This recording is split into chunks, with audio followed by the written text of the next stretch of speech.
Oh. Oh, yeah. Of course, we have 2 rigs offline. Yeah. Feeling about right. Good morning and welcome, everybody, to the Crypto Mining Show, your one-stop shop for all cryptocurrency news from the perspective of a cryptocurrency miner. I go by Blind Run in the interwebs and Matthew in real life. Today, we're going to be talking about a new G-Miner release, as well as large amounts of cash in the new Xeon Intel CPUs, a Zcash upgrade going live and boosting your privacy, and apparently it's pretty successful. Then we're also going to be covering the question of what's going on with the Beacon chain and the reorg from Ethereum, seeing that we are getting closer to proof of stake with Ethereum. What is still the biggest issue surrounding it? Is this a big issue? And then Bitcoin profitability touching 2-year lows following the market struggles that we've been seeing recently. Personally, I've been dealing with a bunch of farm stuff this morning. I still have to go out to the farm. Most of it's recovered. I think we got about 3 gigahash online. We have another gigahash to get back online. Obviously, the title, we had 4 gigahash go offline last night. Part of the reason for that is just the heat. The other reason is primarily due to trying to move everything over to R mode. I have basically 2 R mode rigs that are now just offline, and I thought they were stable. They were not. I have another 3 R mode rigs that are online, and we'll talk a little bit about that, because while the actual results appear very good within the software and so on, it does appear that there are quite a few caveats and issues going on with R mode. Maybe it's best in some situations to hold off on R mode to remain stable. And that's kind of the experience I'm having. I'd also want to get y'all's experience with R mode, see how you are doing with it. I'm finding it very finicky and very difficult to keep up and reliable at this time. And seeing that I'm going out of town for DreamHack on Friday, I am debating just turning off R mode for the weekend so I don't have to worry about 3 gigahash going offline while I am chilling trying to play some video games at DreamHack. But that's how I feel about it. Let's get into it after a word from today's sponsor. Today's sponsor is Crypto.com. Crypto.com is my go-to centralized exchange for liquidating my crypto assets. With their Crypto.com Visa debit card, I can load up my mined Ethereum to pay for power and other operating costs quickly while earning up to 8% cash back. In addition to the Visa debit card, there are additional fiat options, including wire transfers, to easily receive your profits. Crypto.com also offers additional services, including trading and even staking, to earn additional revenue on your investments. Join 10 million plus users buying and selling 100 plus cryptocurrencies at true cost by using my affiliate link in the description for a $25 funding bonus. Or enter referral code SOAT at sign up for the same bonus. Remember, cryptocurrency investment comes with significant risks, so do your own research. Welcome back, everybody. Remember, super chats are never required, always appreciated, and the first to be read. If you're going to sign up for Crypto.com, please use the affiliate link and, of course, the promo code so that Son of a Tech gets basically the credit for that. I want to thank them for being an exclusive partner for the channel. That's going to keep the channel alive through this bear market, etc., especially considering that the mining farm is only really pulling in maybe about $1,000 in profit, probably under that, depending on how many tests we're doing. Like this weekend, for example, we had 3 days of pretty much zero revenue, unfortunately. That being said, let's hop into the first topic, which is going to be a new G-Miner release. I believe this is G-Miner. Yeah, this is G-Miner. Boom. Version 2.99. Change display of job and share difficulty to match mining pool, specifically for solo mining. So if you were having issues with solo mining on G-Miner, I guess you're good to go. You can go check this out, and maybe it's fixed it. That's it. The news cycle right now is extremely bare. We are not having a ton of information being released around crypto. The mining releases, the miner releases have really slowed down. There seems to just be this kind of mood surrounding crypto that's like, I don't know, we're not going to do anything. I'm not really sure. We do have Consensus coming up next week, Consensus 2022 in Austin, Texas. Personally, I'm not going to the entire conference because they are charging a bunch of money, which is ridiculous to me. I'm going to be trying to attend some free events. If you're going to be around the area, though, I do live around the area. I don't mind driving up for a couple hours and just hanging out, maybe coordinating a meetup. If that's something you're interested in, hit me up on Twitter or Rocket Chat or Discord. Maybe I can create a Discord room in the Great Ethereum Hash Rate Migration channel, and we can coordinate maybe some sort of meetup if you're going to be around for Consensus. Me personally, I don't want to drop, $1,000 on a ticket to basically attend a bunch of little workshops that I'm not sure would be beneficial for the YouTube channel. Maybe some of them could be. Usually when I go to conferences, though, for the YouTube channel, they've never turned out to be either very clickable or very insightful for the most part. So unfortunately, I don't find it to be the best ROI for the YouTube channel. It's usually just a lot of VC talk, a lot of traditional finance stuff like that, a lot of trading. It's not a lot of mining content necessarily. So speaking of hardware though, and the potential for some really good CPU mineable options, we do have Intel Sapphire Rapids HBM Xeon scalable CPUs with 64 gigabytes of HBM2E memory, offering up to 3 times the performance increase over Ice Lake Xeons. Intel has once again demonstrated its upcoming Sapphire Rapids HBM Xeon scalable CPUs with up to 64 gigabytes of HBM2E memory in various workloads. According to Intel, the Sapphire Rapids SP will come in 2 package variants, a standard and an HBM configuration. The standard variant will feature a chiplet design composed of 4 XCC dies that will feature a die size of around 400 millimeters squared. This is the die size for a singular XCC die, and there will be 4 in total on the top Sapphire Rapids SP Xeon chip. Each die will be interconnected via EMIB, which has a pitch size of 55U and a core pitch of 100U. The Intel processor, codenamed Sapphire Rapids, with high bandwidth memory, is a great example of how we are leveraging advanced packaging technologies and silicon innovations to bring substantial performance, bandwidth, and power saving improvements for the HPC sector. With up to 64 gigabytes of high bandwidth HBM2E memory in the package and accelerators integrated into the CPU, we are able to unleash memory bandwidth bound workloads while delivering significant performance improvements across key HPC use cases. When comparing 3rd gen Intel Xeon scalable processors to the upcoming Sapphire Rapids HBM processors, we are seeing 2 to 3 times performance increases across weather research, energy, manufacturing, and physics workloads. As the keynote CTO Prith Banerjee also shows that Sapphire Rapids HBM delivers up to 2 times the performance increase on real-world workloads from Fluent, so ANSYS Fluent and ParseNet. So there you go.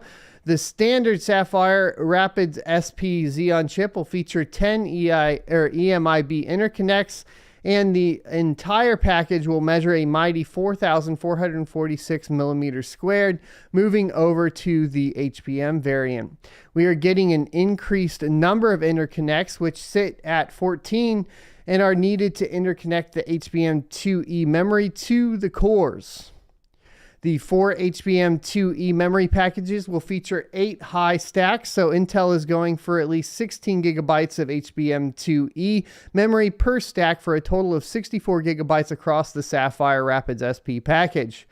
Talking about the package, the HBM variant will measure it at an insane 5,700 millimeters squared, or 28% larger than the standard variant. Compared to the recently leaked Epic numbers, the HBM2E package for Sapphire Rapids SP would end up 5% larger, while standard package will be about 22% smaller, and that's obviously going to be larger because of the HBM2E memory. Intel also states that the EMIB link provides twice the bandwidth density improvements and 4 times better power efficiency compared to standard package designs. Interestingly, Intel calls the latest Xeon lineup logically monolithic, which means that they are referring to the interconnect that'll offer the same functionality as a single die would, but technically there are 4 chiplets that will be interconnected together. That's probably due to the fast memory. I'm excited for these chips. Obviously, like, this is something in my, I suppose, previous profession before YouTube I would be super excited for. Unfortunately, I don't think I'll get to play with them because of the high price point. Neither will a lot of miners in general. But because of this kind of move over to the HBM2E memory, I'm super curious how it will perform in cache-heavy loads, especially as it pertains to cryptocurrency mining. It should be interesting to see, hopefully, some leaks from some insiders at some point on these coming up later on. But we are basically seeing also a hint of Intel kind of moving towards that cache-heavy side, and hopefully that bleeds down into their consumer lineup as well later on down the line. I would also like to see them come out with like consumer-grade chiplet designs. I doubt we'll see HBM2E in the mainstream.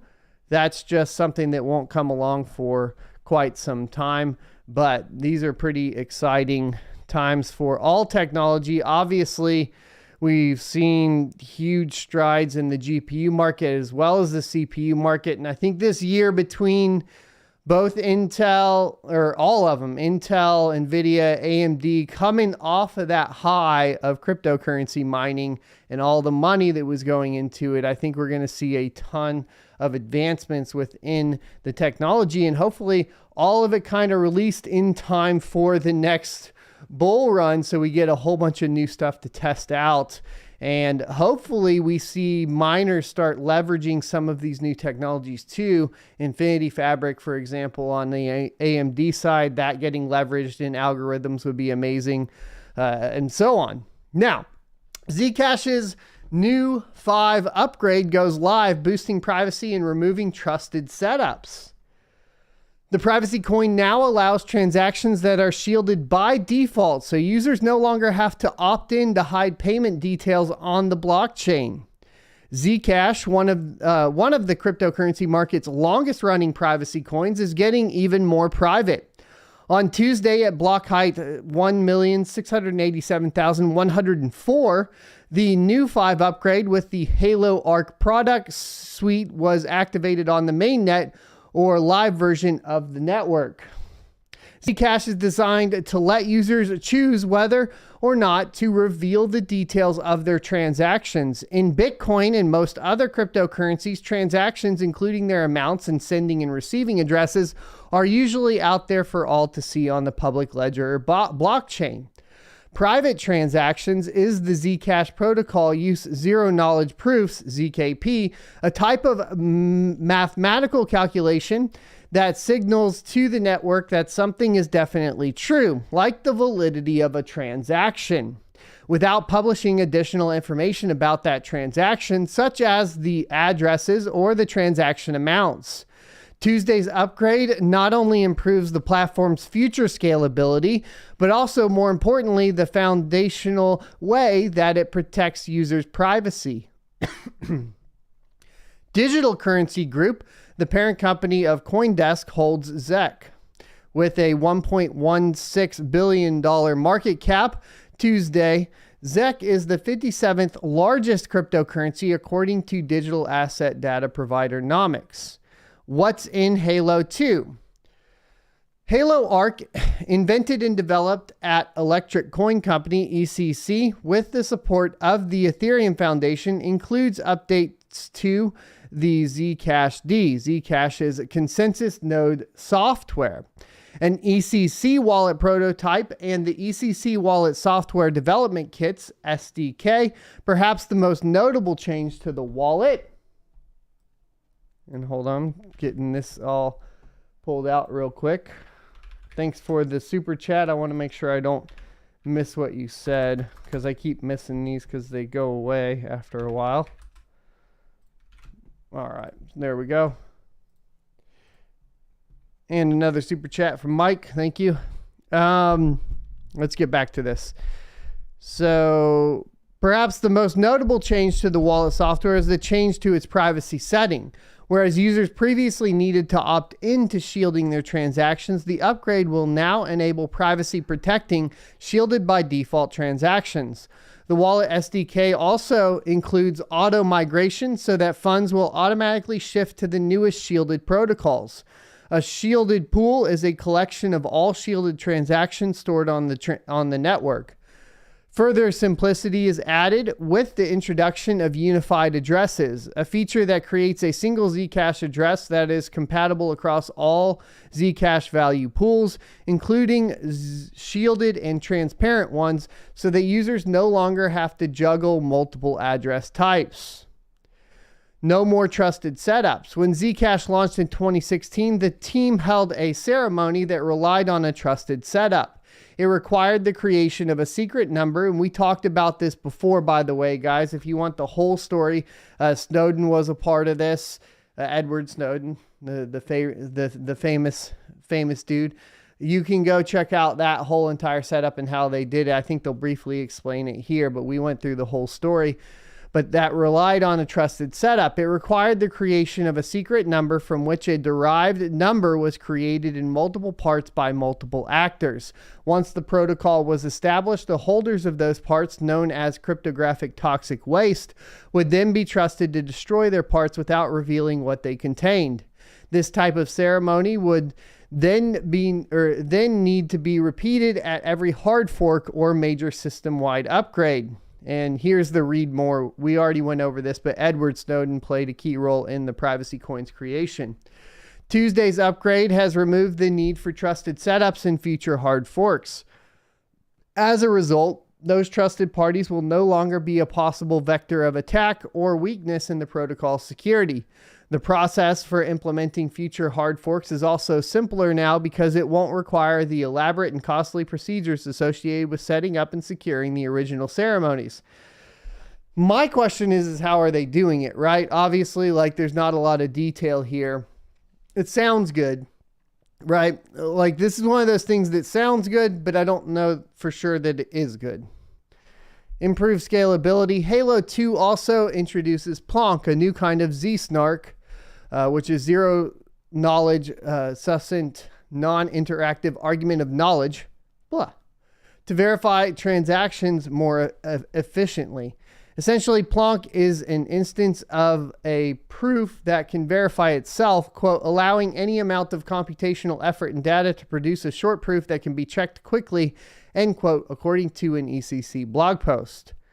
Halo 2 is an open source project that encourages community participation and contribution. However, as Zuko Wilcox, the creator of Zcash and founder of chief executive of ECC, pointed out, while the Halo Zero Knowledge Proof system is available to the world under a permissive open source license that allows anyone to do anything with it, the new Zcash shielded money protocol is not. ZK proofs have long been a part of the development roadmap for Ethereum, the second largest blockchain, and are poised to play a role in future scaling and privacy systems for its zero-knowledge powered Ethereum virtual machine. Similarly, distributed store protocol Filecoin has been using Halo as part of its scaling system. So Filecoin, Ethereum, Zcash, all kind of using essentially this Halo 2 open source knowledge, just specifically in different ways. Anyways, this is good news for Zcash. as far as like from public perception and so on. Let's talk about the beacon chain hiccup, the bad news for Ethereum, and let's get some ideas here. Once again, we mentioned this briefly, I believe it was yesterday and probably even last week. We mentioned it during, of course, talking about the timeline for Ethereum moving to proof of stake and some of the hiccups going on. This is something that Bitsby Trippin considers to be a big deal, and something that it appears to me that the developers for Ethereum have basically blown off or not considered a big deal, and it's a reorg. We're just going to be covering this portion of it. Of course, they do talk about the merge moving forward in this same article. You can go read that, but we've caught everybody up, I think, on the merge timing already. We discussed it more yesterday in yesterday's show as well. Ethereum may finally be in the home stretch of its race towards the merge, but a security hiccup last week called a reorg briefly threw the network's preparedness into question. The incident didn't wind up having any serious consequences for users, but it highlighted the complexities that came from running a network without centralized control. Blockchains work by organizing transactions into a series of individual blocks. The blocks are proposed to the network by a distributed community of workers, so-called miners, in the case of proof-of-work networks, or validators in the case of proof-of-stake networks like the beacon chain. If enough workers come to the consensus that a given block is valid, meaning it contains only legitimate transactions, that block is added to the chain and the process repeats. Reorgs occur when some of the network's validators or miners hold a different view on which block was last added to the blockchain. It leads to a situation where the network branches into two parallel chains, each adding new blocks in parallel with the other. Ethereum's recent reorg took place on the beacon chain. Though users can stake Ether to become validators on the beacon chain, the chain won't process user transactions until it merges with Ethereum's mainnet.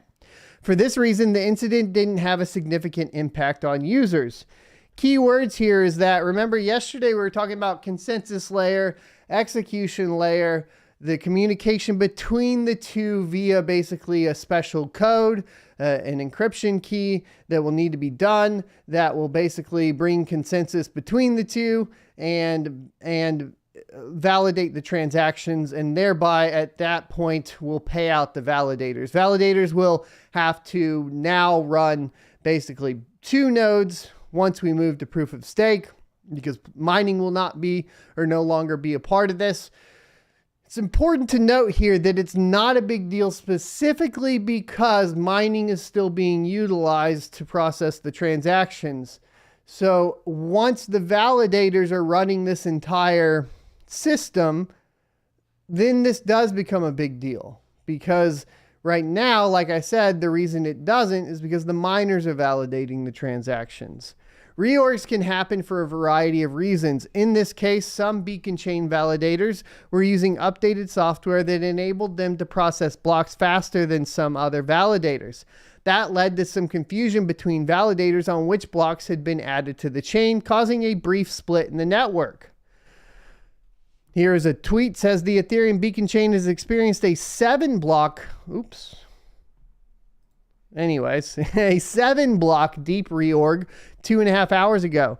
This shows that the current attestation strategy of nodes should be reconsidered to hopefully result in a more stable chain. Proposals do already exist, is what he did mention, and you can read the full thread there.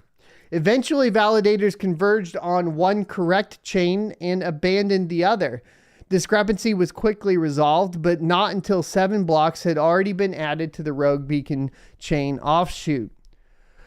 Once validators came to an agreement on which chain to follow, it was business as usual. New blocks were issued onto the correct canonical chain, and any transaction that made their way onto the other chain were relegated to new blocks. So what's the big deal? No harm, no foul, right? Not so fast. Reorgs can be exploited by bad actors to engage in malicious activities like double spending. They can also lead to rejected transactions, which is a major user experience bummer. Blockchains actively try to avoid reorgs, and last week's Beacon Chain reorg was the longest Ethereum has experienced in years. Thankfully, last week's reorg doesn't appear to have meant much for Ethereum in the long run. Had all validators updated their client software as recommended, as will be required by the time of the merge, the reorg kerfuffle wouldn't have taken place at all. Except that if that doesn't happen for the main merge, then it would be a big kerfuffle. That's how I read it. And they're going to coordinate all of that. All right. Nevertheless, the incident posed a stark reminder of what's at stake. Pun intended, I hope. Should Ethereum's merge go sideways? With so many participants expected to participate as validators on Ethereum's proof of stake chain, it also underscored the coordination challenges faced by Ethereum's core development team as it works to roll out an update to thousands of unique network operators. The following is an overview of the network activity on the Ethereum Beacon chain over the past week. For more information about the metrics featured in this section, you can check out the 101 explainer on ETH 2.0.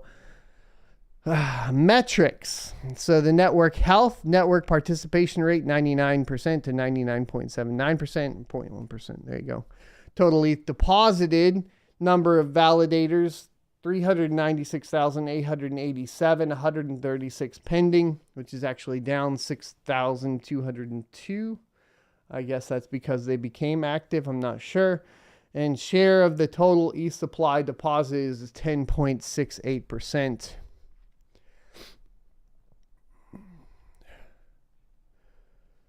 All right, so validated takes. Uniswap has processed more than $1 trillion in lifetime trading volume. Uniswap has the most volume among decentralized exchanges, while centralized exchange Binance sees nearly $15 billion in trading volume every 24 hours compared with Uniswap's $1 billion. Uniswap has seen a $500 billion increase in trading volume since the fourth quarter of 2021, and it is used by more than 83% of DeFi users. In a tweet, Uniswap Labs CEO Hayden Adams said he never expected Uniswap to grow the way that it has.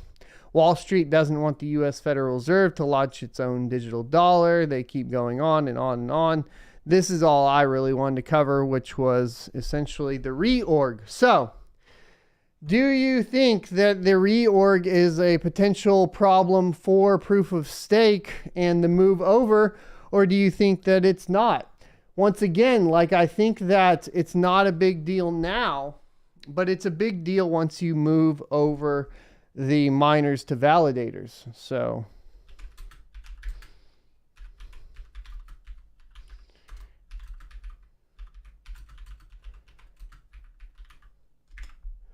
we'll ask the community over there.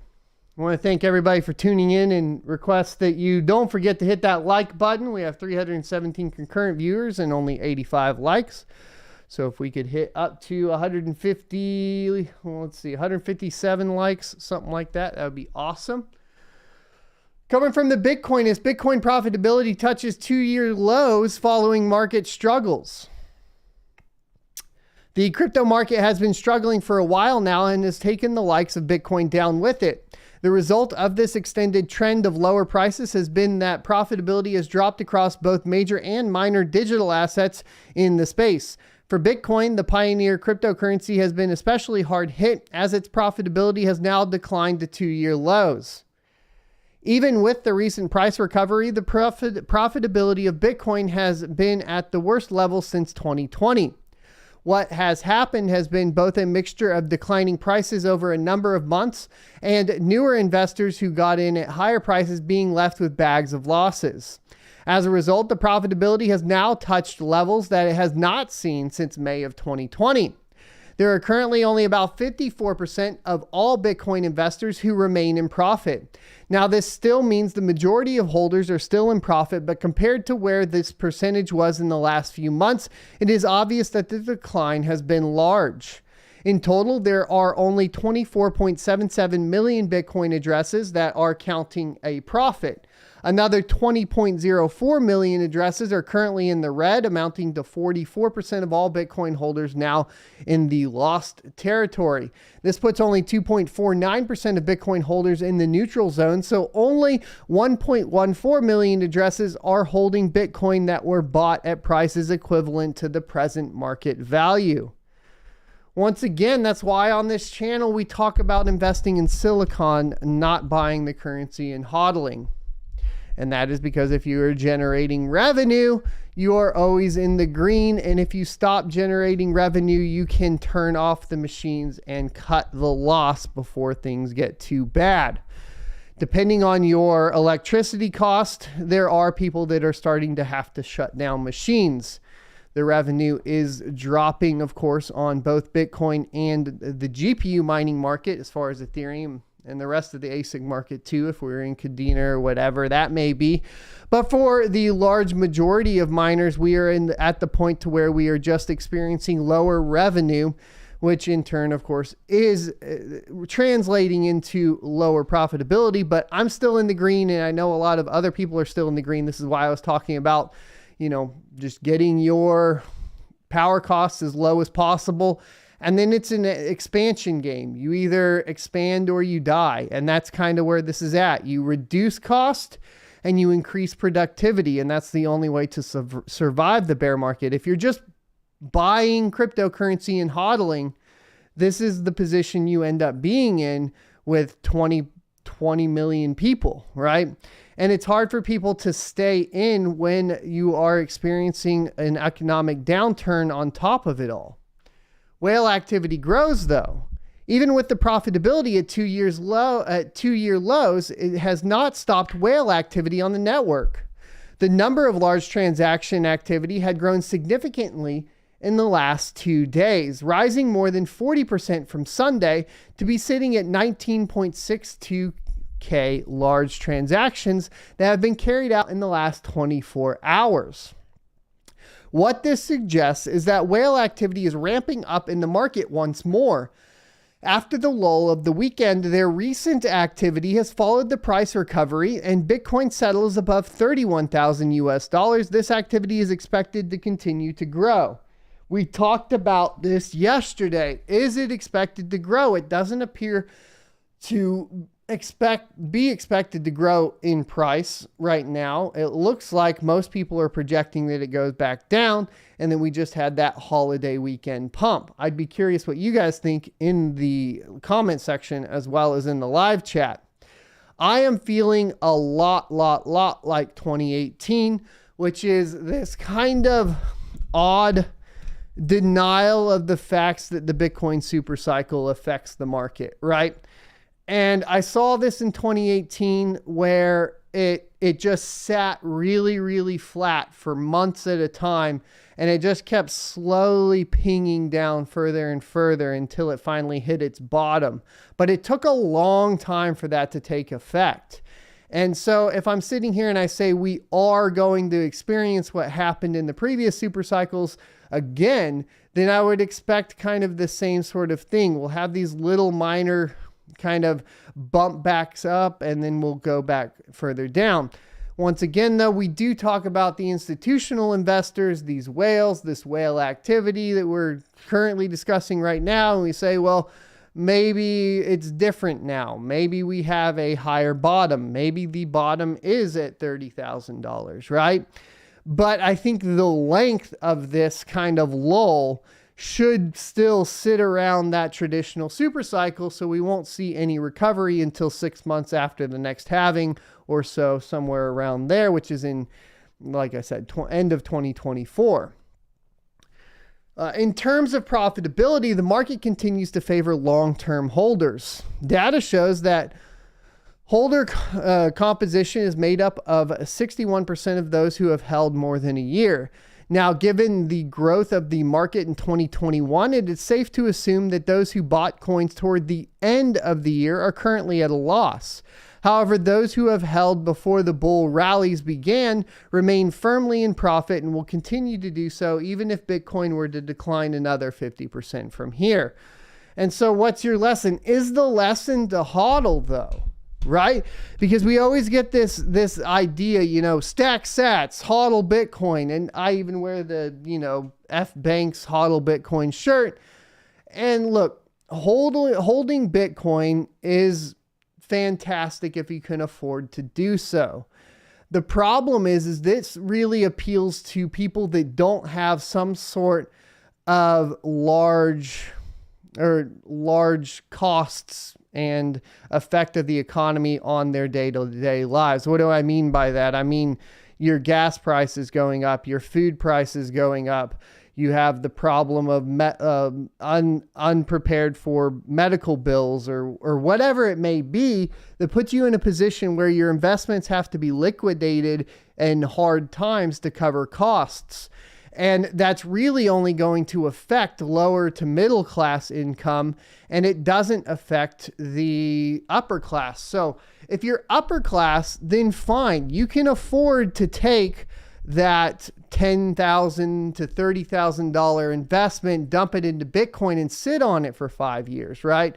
Because you're fine. You have good health insurance, you have a good job that basically pays you enough to still maintain your current lifestyle. You're not having to like worry or struggle.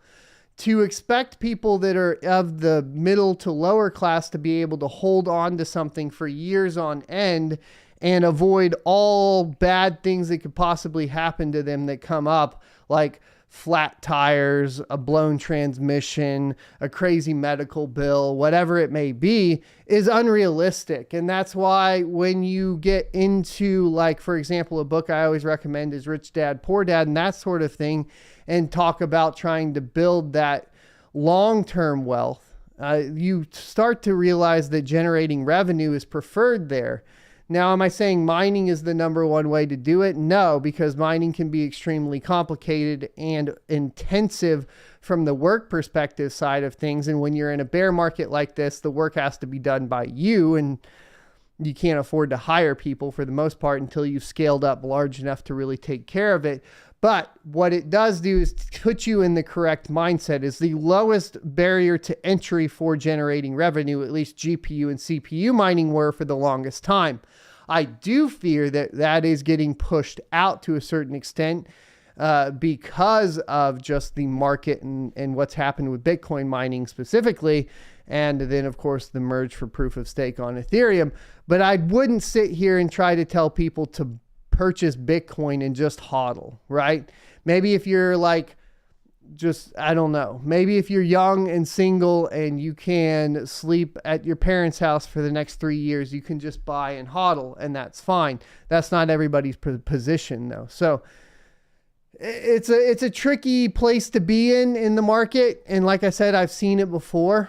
The people that were able to, you know, either hodl the Bitcoin because they were in a special position to where they were capable of doing so, or the people that were able to expand their farms with the downturn were the ones that got paid off the best in this previous cycle. So that can ring out to be true once again. Trust the process and keep moving forward.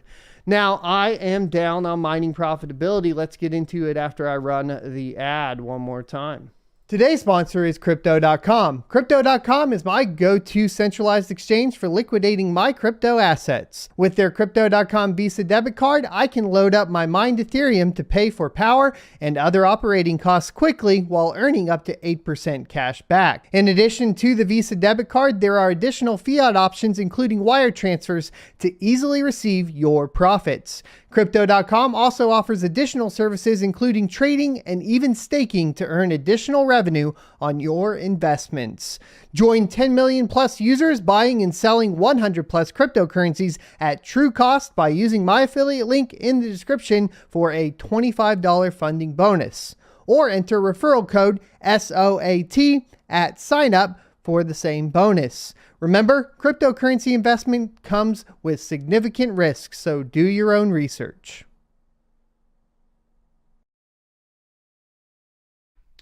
All right, and we're back. Let's go ahead and end this poll too. Is the Beacon Chain reorg a big deal? 69%, 68% say yes, 32% say no.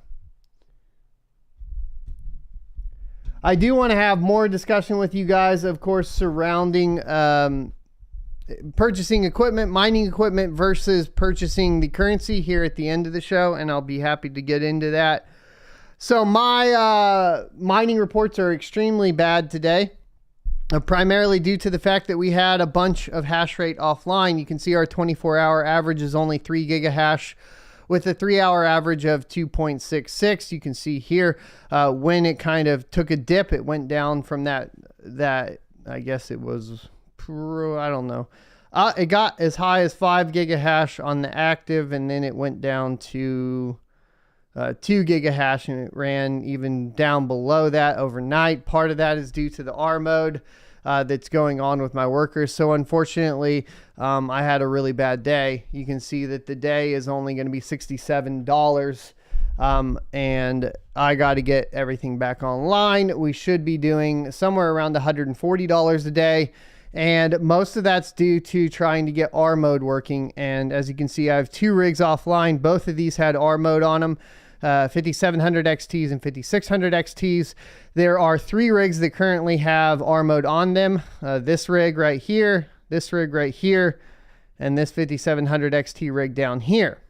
Now, they all 3 also all just completely stopped mining. So it came in here and the hash rate was at NA. A reboot of the miners did resolve it. I did not catch it in time, and the watchdog did not catch it, and they were hung, so a full reboot had to be redone. I'll have to go out and see why the other 2 rigs are completely shut offline.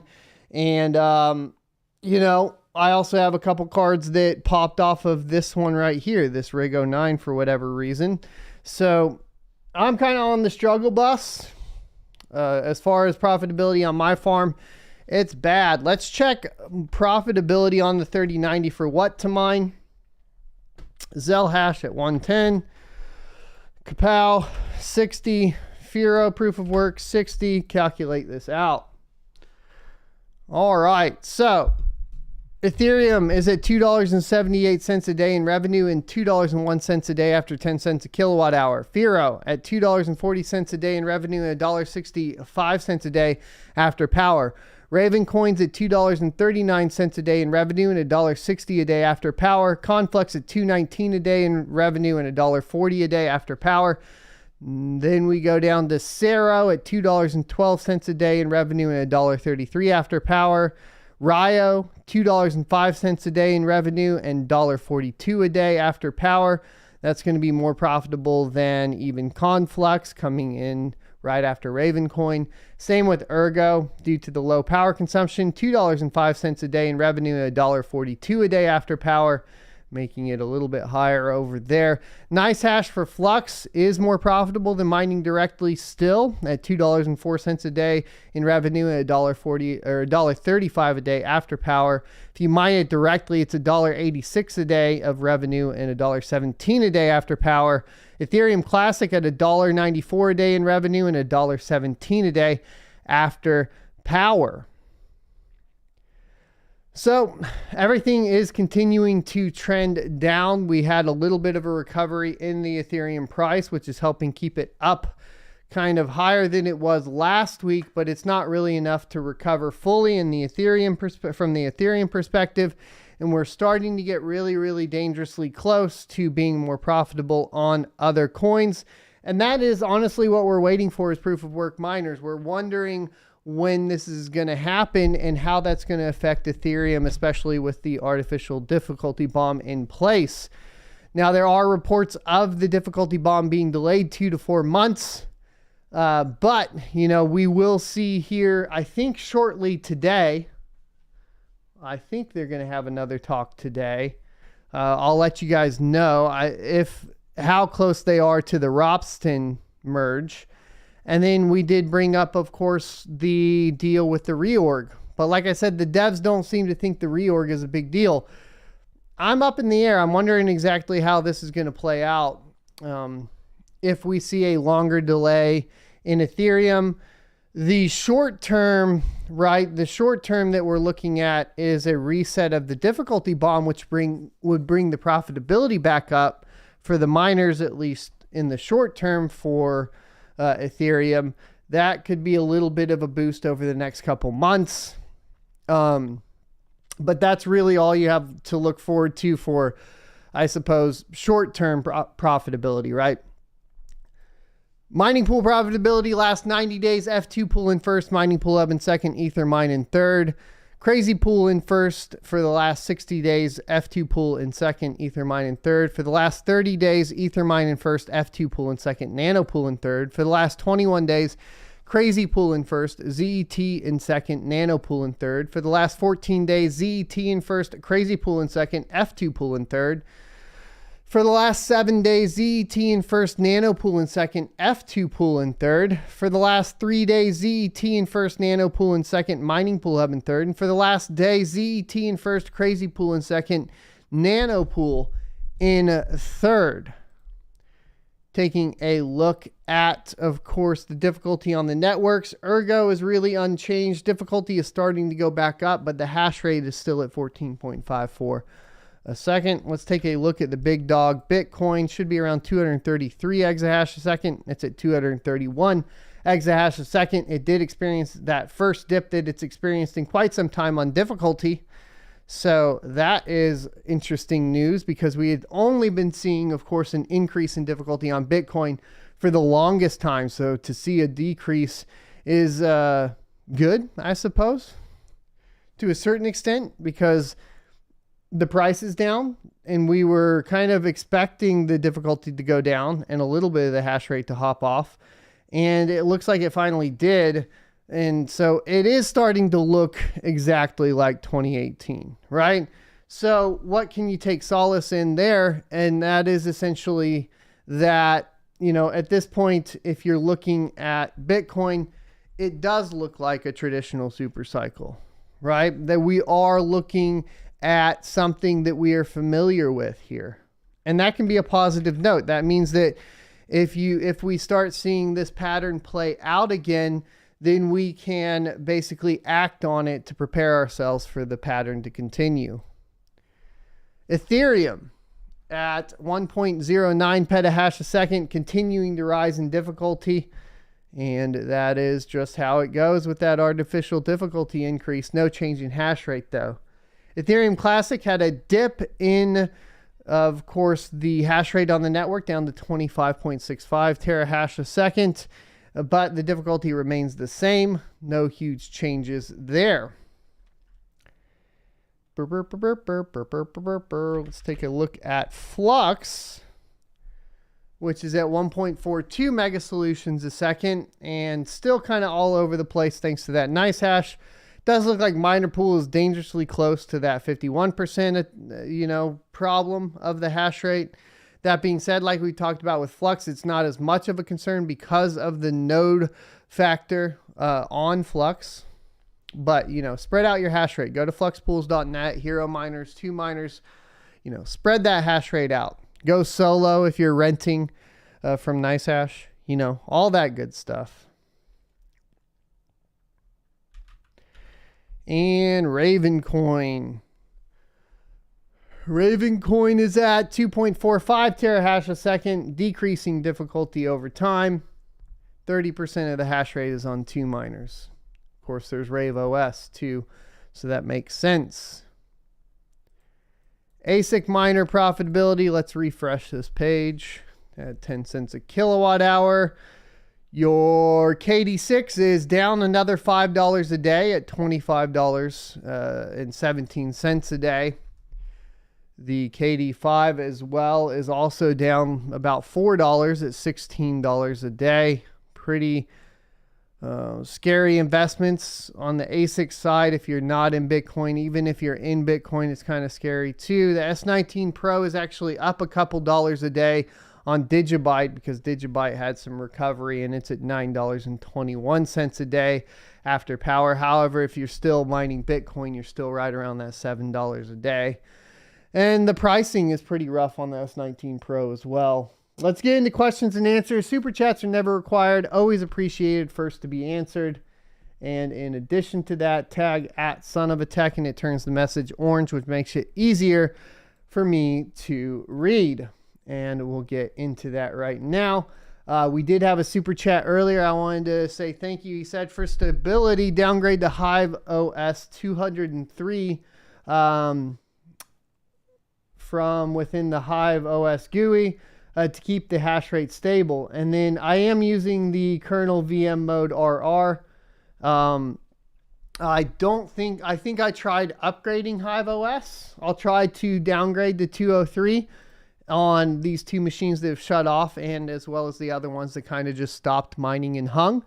And I'll report back tomorrow. I really hope I don't have a really bad day in mining though, because right now we had a really bad weekend in mining, and I got to get some recovery going so that we can cover the bills. I can't keep, f***ing around here. I got to get it stable. So if it's too much and I just can't get it, today, I'm rolling everything over to probably just to LOL miner, putting in my old overclocks for the 5700s and heading out to DreamHack. And that is how I'll run it. It's also getting extremely hot. I also had a 3070 I had to fix yesterday. That was a little bit more successful. Thomas TV says, Ask Tech, is the rewards on Flux on what to mine include parallel assets? Yes, it does. Detroit Iris says, Ask Tech, yes, reorg is a big deal. I should say it includes all the active parallel assets. Let me clarify. It doesn't include the inactive parallel assets. So in theory, you're still getting another 5 parallel assets that are not included into the what to mine payout. Detroit Iris says, yes, reorg is a big deal. 2 dev calls ago, dev said they were putting the brunt of the work on validators. Plus they have issues getting valid to update. Right. Or validators to update is what you're saying.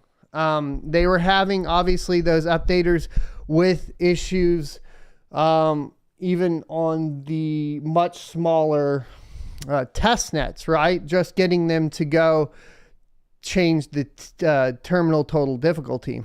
So to say it's not going to be an issue on mainnet, I think would be a miss, personally.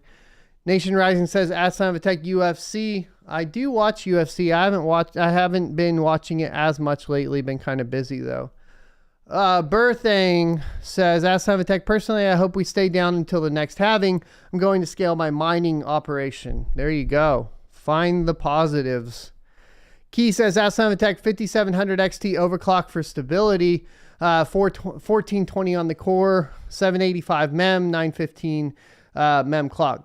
So it depends on, obviously your flash. I've covered this. You're also specifically talking about pre-R mode, right? So R mode is allowing you to get much, much lower on the core and much, much lower on the core voltage.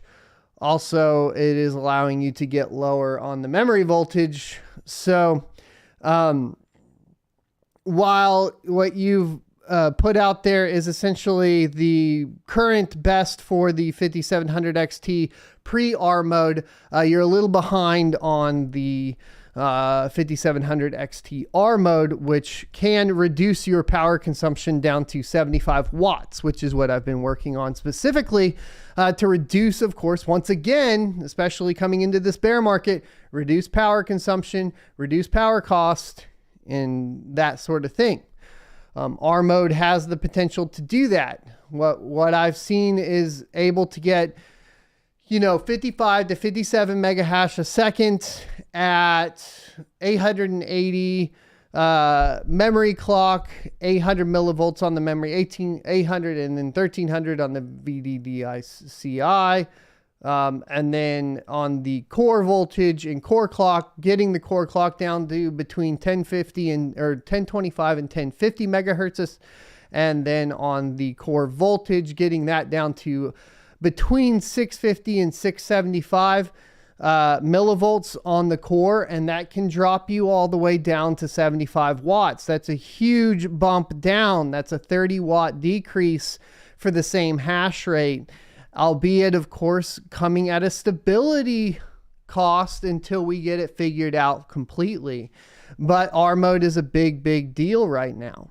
Texas Ace says, at Son of a Tech, the issue with flex pools is most of them don't pay out the parallel assets. Last I checked, only 2 of them did. No point in mining to a pool without PAs. maybe this has changed. I think technically you get the PAs no matter what. You just have to go recover them. I'll check into this, Texas Ace. The ones that auto convert it for you, like miner pooled, obviously make this extremely easy. Digital Fortress Mining says, Ask Tech, could you possibly do a how-to for setting up to mine Cero? I can look into it. It shouldn't be too difficult because I believe Cero, all it is prog pow. So my assumption would be, and actually, to be honest, Cero profitability is probably higher because I believe prog pow is pretty similar to Kapow and Firo proof of work, which means Cero would be the most profitable, in revenue wise at 277 a day, a little less on the power side. But it really should be almost no different than Ravencoin, right? So Ravencoin, Firo proof of work, you're looking at pretty much the same settings across the mode.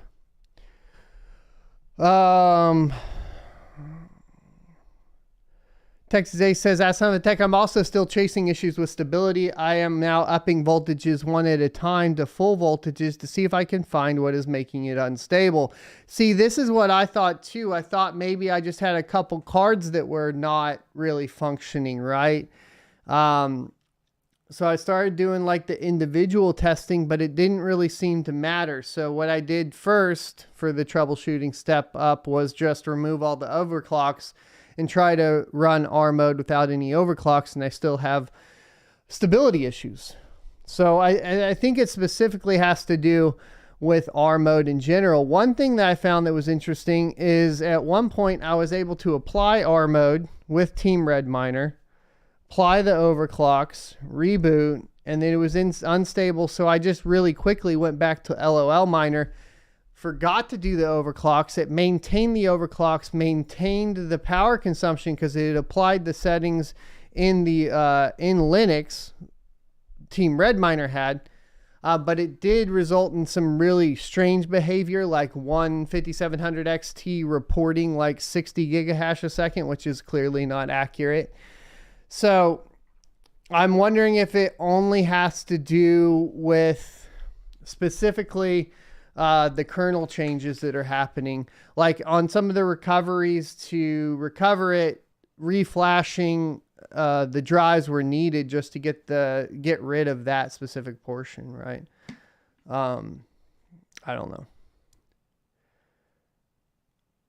Birthing says, Ask Tech, do you think Flux will add new Terra chain on parallel assets? I don't know. Minor Illusion, thanks for the $5 super chat. Said, are you excited about the 4000 series coming out in July? Getting stoked to build more rigs. I am questioning the power consumption. Not just the power consumption, but the need for new power supplies from the mining perspective. So I'm not extremely pumped on them. The memory bus and bandwidth is still the same too. So we're not really getting, I mean, at the top end, we're getting basically 3090 Ti performance. So the 4090 in theory, as far as memory intensive algorithms go, will still just be 125 megahash a second, but the power consumption will be higher. So I think really sitting on those 3080 Ti's and the 3090 Ti's post is probably going to be better on the 4000 series. Now, on the AMD side, the 7000 series, we are at the top end, the 7900 XT, presumably getting a 384-bit bus, which will be a huge increase in memory bandwidth compared to the 6900 XT. So from a memory intensive perspective there, that should be better. The question will be, of course, on other algorithms, specifically probably like Cortex, Conflux, and Ravencoin, right? Do you get a significant boost with the 4000 series there? Other than those, though, like if we're talking about Ethereum, Ergo, ETH hash coins, that sort of thing, or even talking about, to a certain extent, some of the other ones that do utilize a little core, but, you know, still have that memory intensive going on. I don't think that the 4000 series is going to be that good. I just don't. For mining specifically. GoldenEyeForever.com says, at Son of a Tech, how much money approximately is the merge for devs' pockets? I don't know. Texas A says, ask Tech, you can save another 10 watts on the 5700 in R mode by changing the SOC clock. Yes, I was looking at that too. You're down to 68 to 69 watts. Nice, dude. What are you utilizing to change the SOC clocks? Because I know, I think you have to do that within the actual miner, correct? Thomas TV says, why do people use Hivon? Because they don't have to pay the fees on the pool necessarily, but it ends up not being financially beneficial. But that is the original thinking behind it. We have a $10 Canadian super chat from Ted Park. Says, ask Tech, what is the overall power efficiency of your entire farm? That's a good question. I don't know right now because it's all over the place, right? So, you know, we're at 5 gigahash a second right now at 15 kilowatts. But I also have Asics in there. I haven't sat down and done that because we're obviously trying to fix currently the 5700s. Cody Coin says, for the $4.99 super chat, says, I'm currently at 4 gigahash and I'm having a lot of heat issues. At the current price, is it worth risking card temperatures? First of all, your memory is going to be okay, up to a lot higher than a lot of people would expect it to be, just because memory modules are more robust there. You have to worry about the core. And so when you're dealing with heat issues, moving to core intensive algorithms, if you're not able to dissipate the heat, has a higher threat of damaging the card. So things like Ravencoin, things like Flux, things like any of those, right? Firo. Once you start putting a ton of thermal, of basically heat into the core, and especially if you have a hot environment with not a good way to turn them down and turn them back up. This is the same reason why ASICs will usually turn off the ASICs and keep running the fans for a while. That's how you program them for when they're doing the day-night cycles, to get the benefits there.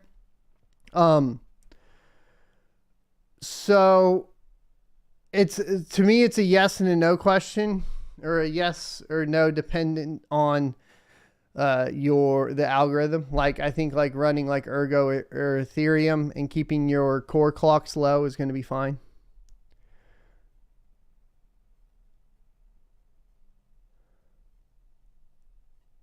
Twitch says, whoa, son of a tech, has everyone's rig's been unstable this past week or two? I think so. I've been getting a lot of reports. Anonymous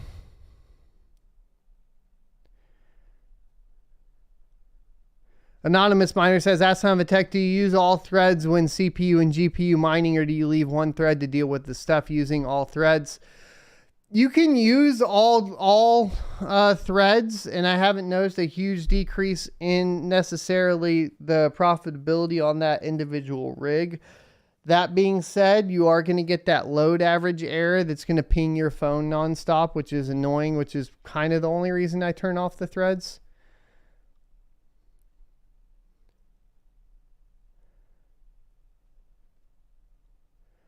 Dan Sand says, that son of a tech, did you separate 20 series and 30 series cards on rigs? Yes, I separate 20 series and 30 series and 10 series. And I separate, I try to always keep, if I can keep all of the same card on one rig, I do it that way. It reduces troubleshooting steps as well. Texas A says, ask son of a tech, I'm using HiveOS for the SoC clock, sitting at 950 megahertz on the SoC clock, 780 SoC voltage. Okay, cool. In the HiveOS settings, hold on. So if I went here, I did the overclocking. Okay, SoC frequency and voltage. Got it. So you're talking about, you would just set SoC frequency here and SoC voltage here. That makes sense. I didn't know it was in there. Okay. Well, thanks. The more you know. Always learning from y'all. Max Barbell says, Ask 7 Tech, are you still planning to do a video on the 5700 power reduction, or did I already miss it? So I know like Red Panda Mining, a few other mining channels have already talked about it. I'm not finding their settings to be 24/7 stable. And since I have not found the golden 24/7 stable, I am holding off until... Look, I'm not going to make a video of some that like sounds really fucking good and then it's not stable. Like the reason, if you go watch my 5700 video and you follow all those steps and you put it into place right now, the old one, they're 24/7 stable. You're golden, right? If you follow my 5600, they're 24/7 stable. They're golden. I'm not going to come out with a video and be like, oh, look at this, 70 watts at 57 mega hash a second. Oh yeah, but it's you know, it's dying every 24 hours. Like, I'm not going to do that. Like, I got to get this locked in. I'm trying to get it locked in. I just don't have it locked in. So no video yet, but I will do a video once we get it sorted.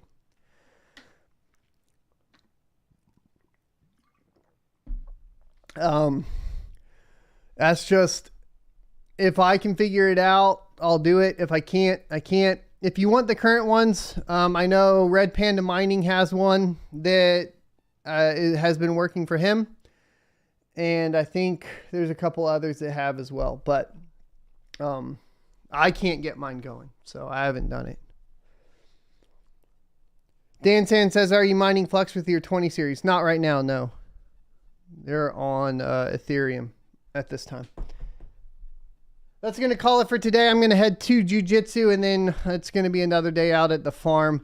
I need to do a dedicated video or I'm going to lose out on my YouTube revenue as well. So try to shoot those over. Share out the channel and all of that.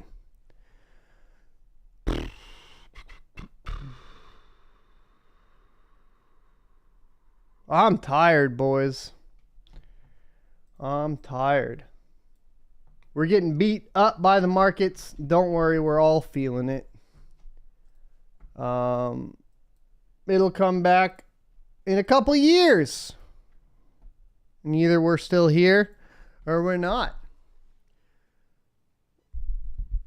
Farm doesn't really look much different except for a couple rigs that I've gotten moved over to server cases. But they still need to get moved over too. More need to get moved over. Oh, jeez Louise. Thanks, everybody, once again. I appreciate everybody that stops in every day. I appreciate the super chats more than you even know at this point. They're much, much, much appreciated, as CPMs for crypto channels have definitely taken a huge hit. So I was already what I would say middle class, work back down to that lower class with our YouTube revenue, but it's fine. We'll be golden. I just want to make sure you guys know I appreciate it, I suppose, because it allows me to keep continuing to do this. Hit those likes. I'll see you next Tuesday.